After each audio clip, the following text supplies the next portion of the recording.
Bien, hoy vengo a hablarles de la ley de Ohm, fue el tema que escogí para exponer. Y bueno, la ley de Ohm es la ley más importante en la rama de la electricidad. Esta ley nos habla de la relación entre voltaje, corriente y resistencia. Se rige por esta sencilla fórmula: voltaje igual a electricidad por resistencia. La ley dice que la corriente es proporcional al valor del voltaje de la fuente e inversamente proporcional al valor de la resistencia del material por el cual se conduce la corriente. ¿Qué quiere decir esto? Que la intensidad o la corriente es la cantidad de cargas eléctricas que circulan en el circuito.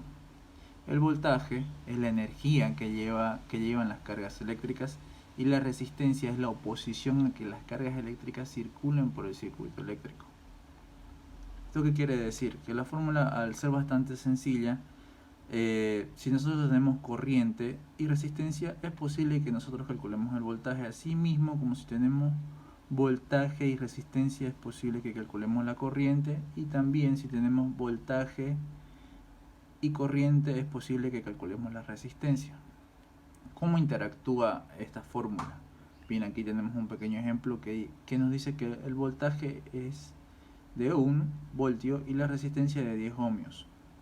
Despejando ahí en la fórmula ya mostrada, calculamos que la corriente es de 100 miliamperios.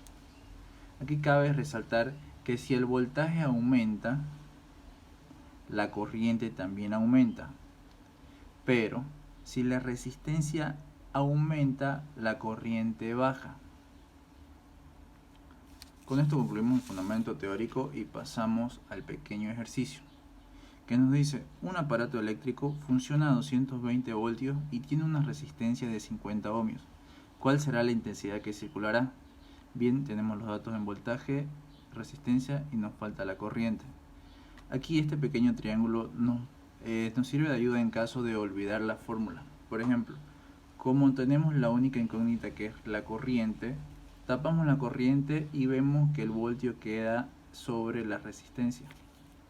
Bien, determinamos que entonces que la corriente es igual al voltio sobre la resistencia.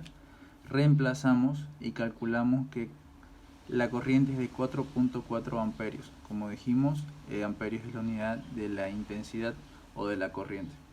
Muchas gracias.